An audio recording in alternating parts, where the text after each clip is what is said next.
உதயநிதிக்கு பெருமை சேர்க்க வேண்டும் என்பதற்காக ஒரு தனியார் நிறுவனத்தை நடத்துகிற ஆந்திராவைச் சேர்ந்த ரெட்டி அவர் நடத்துகிற அந்த ரேஸுக்கு தமிழகம் எங்கும் இருக்கக்கூடிய மிக முக்கிய தொழிலதிபர்களிடம் மிரட்டி பணம் வாங்கப்படுகிறது. அதுவும் எந்த வகையில்? தமிழக அரசினுடைய கமர்ஷியல் டாக்ஸ், சுற்றுப்புற சூழல் போன்ற துறைகள் மூலமாக மிரட்டப்பட்டு அதிகாரிகள் எல்லாம் இன்றைக்கு வசூல் செய்யும் அதிகாரிகளாக மாறி, அப்பட்டமாக சொல்ல வேண்டுமென்றால் தமிழ்நாட்டில் இருக்கக்கூடிய இன்றைக்கு அதிகாரிகள், பல ஐஏஎஸ் அதிகாரிகள் இன்றைக்கு ஆளுகிற கட்சிக்கு புரோக்கர்களாக செயல்படுகிறார்கள். அந்த புரோக்கர்களை வைத்து இன்றைக்கு பண வசூல் செய்து அது ரேஸ் நடக்கிறது. இது தேவைதானா என்பதை உணர வேண்டும். நிதி பற்றாக்குறை என்று சொல்லுகிற இந்த மாநிலத்தை ஆண்டு கொண்டிருக்கிற முதலமைச்சர் திட்டங்களுக்கு வசூலிக்கலாம், தன்னுடைய மகன் நடத்துகிற ஒரு ரேஸுக்கு வசூலிப்பது நியாயமில்லை என்பது எங்களுடைய கருத்து. அதுதான் எங்களுடைய மாநில தலைவர் வெளிப்படையாக அறிக்கை வெளியிட்டிருக்கிறார். வெளிப்படையாக மட்டுமல்ல, ஆதாரங்களோடு வெளியிட்டிருக்கிறார். எப்பொழுதுமே ஆதாரங்களை பற்றி திமுக அரசு கவலைப்படுவதில்லை. ஒட்டுமொத்தமாக முடிந்து அவர்கள் வீட்டுக்கு போகிற போதுதான் ஒப்பாரி வைப்பார்கள். அன்றைக்கு வரை அவர்களுக்கு தெரியாது. இன்றைக்கு தரப்படுகிற ஆதாரங்களுடைய சக்தி என்ன என்று அவர்களுக்கு புரியாது. மிக விரைவில் புரிய வைக்கிற காலம் வந்தே தீரும். நீண்ட காலத்துக்கு ஏமாற்ற முடியாது.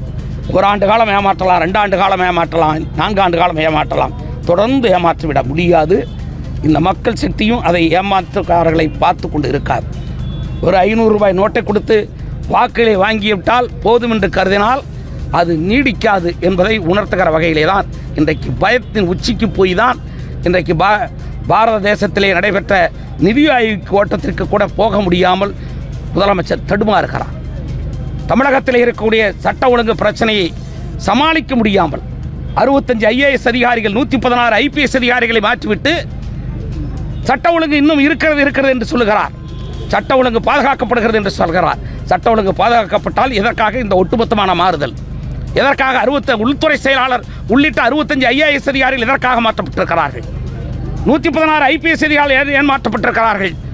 சிட்டி கமிஷனர் உட்பட எதற்காக மாற்றப்பட்டார்கள்? இதையெல்லாம் மறைப்பதற்காகத்தான் நிதி கேட்டு நெடும் பயணமாக இன்றைக்கு போராட்டத்தை தமிழக அரசு நடத்தி கொண்டிருக்கிறது. இந்த போராட்டத்தினுடைய நோக்கமே தமிழகத்திலே சட்ட ஒழுங்கு சீர்கெட்டு கிடக்கிறதே, அதை மறைப்பதற்காக திமுக நடத்துகிற நாடகம். இப்போ தாம்பரத்தில் மாநகராட்சி ஆணையருடைய கையெழுத்தை போலியாக போட்டு ஒரு தனியார் நிறுவனம் அதை கட்டிட சான்றிதழ் வாங்கியிருக்காங்க. அதை எப்படி பார்க்குறீங்க? இது சாதாரண விஷயம். திமுக ஆட்சியில் இது நடப்பது சாதாரண விஷயம்.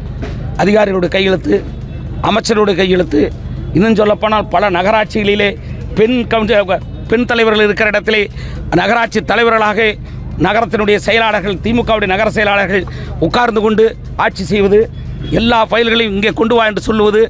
ஏன் இப்பொழுது முதலமைச்சரே எப்படி நாடும் அப்படி. முதலமைச்சருடைய ஃபைலை இன்றைக்கு சபரீசன் தான் பார்க்கிறார் என்று ஒரு பெரிய குற்றச்சாட்டு இருக்கிறது. ஐஏஎஸ் அதிகாரிகள் தினம் 10 பேர் ஃபைலை தூக்கி கொண்டு சபரீசன் வீட்டில் இருக்கிறார்கள் என்று குற்றச்சாட்டு. ஆக அந்த குற்றச்சாட்டுக்கெல்லாம் அவர் சொல்ல வேண்டும். இன்றைக்கு அவர் பயந்து போய் நிதி ஆயோக் கூட்டத்துக்கு போகாது கூட என்ன காரணம்?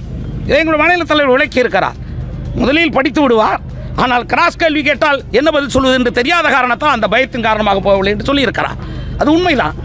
ஆக இவர்கள் பினாமி ஆட்சி நடத்துகிறார்கள், மற்றவர்களை ஆட்சி நடத்துகிறார்கள். இங்கே தெரியாதனமாக ஒரு நல்ல அதிகாரியினுடைய கையெழுத்தை போட்டுவிட்டு மாட்டிக்கொண்டிருக்கிறார்கள். அந்த அதிகாரி விடமாட்டார். நேர்மை எவ்வளவு காலத்திற்கு பாதுகாக்கப்படும் என்று பார்ப்போம். அவருக்கும் ஒரு விலை இருக்கிறது. இவர்கள் எல்லா விலையும் வைப்பார்கள். மணல் திருட்டை கண்டுபிடிக்கிற தாசில்தார்கள் லாரி விட்டு அடிப்பார்கள். ஆக இந்த ஐஏஎஸ் அதிகாரிக்கு என்ன நடக்க போகிறது என்று தெரியாது. இன்னும் 10 நாள் பொறுத்து பார்க்க வேண்டும். பாரத் மாதா கி ஜெய். செயல்பட்டு கொண்டிருக்கக்கூடிய நம்முடைய மாநில தலைவர் திரு அண்ணா சிறப்பான முறையில் கடந்த உள்ளாட்சி மண்டலாக வந்ததனுடைய மண்டல் தலைவர் அதற்காக அரும்பாடுபட்ட இந்த மண்டலுடைய அனைத்து நிர்வாகிகளையும் வழிநடத்தி கொண்டிருக்க இந்த மாவட்டத்தில் பொதுச் செயலாளர் திரு KS ஆனந்த் அவர்களே, மையங்கள்ல நீங்க தான் சொன்னீங்க, நாங்க சொல்லல. சிசிடிவி கேமரா ஆஃப் ஆயிடுச்சு, சிசிடிவி கேமரா ஆஃப் ஆயிடுச்சு யார் சொன்னா? திமுகவுடைய பிரமுகர்கள் தான் சொன்னாங்க. அப்ப என்ன காரணம்? இந்த சிசிடிவி கேமரா ஆஃப் பண்ணிட்டு சொன்னோம் என்ன சொல்லல அப்படிங்கிறது கூட தெரியாமல் ஒரு ஆட்சி இங்கே நடந்து கொண்டு இருக்கிறது. எல்லா விவரமும் உங்களை முன்னாடி பேசினவங்க எல்லாத்தையுமே எடுத்து உங்களுக்கு எல்லாருமே அந்த 20 நாள் இருக்கும் பொழுது நம்மளுடைய மாநில தலைவர் அவர்கள் நாங்கள் தனியாக களம் காண்கிறோம் இருக்கக்கூடிய சகோதரி ராதிகா ரமேஷ் அவர்களே, நன்றி உரையாற்ற இருக்கக்கூடிய தம்பி சதீஷ்குமார் அவர்களே, இந்த பல்லாரம் திரு அண்ணாமலை அவர்களுடைய அறைகூவலை ஏற்று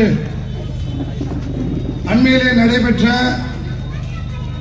தமிழக பாரதிய ஜனதா கட்சியினுடைய சிறப்பு செயற்குழுவிலே எடுக்கப்பட்ட முடிவின் அடிப்படையில் 234 சட்டமன்ற தொகுதிகளிலும் நல்லாட்சி நாயகன் நம் பிரதமர் திரு நரேந்திர மோடி அவர்களை மீண்டும் 3வது முறையாக பிரதமராக்கியதற்காகவும் நமக்கு வாக்களித்த மக்களுக்கு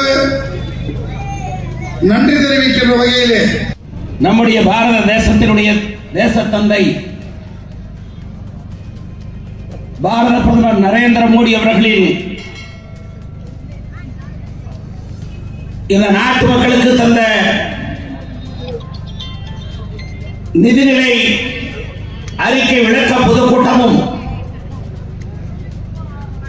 சமீபத்திலே நடைபெற்ற தமிழக பாரதிய ஜனதா கட்சியினுடைய சிறப்பு செயற்குழு தீர்மான விளக்க பொதுக்கூட்டமும்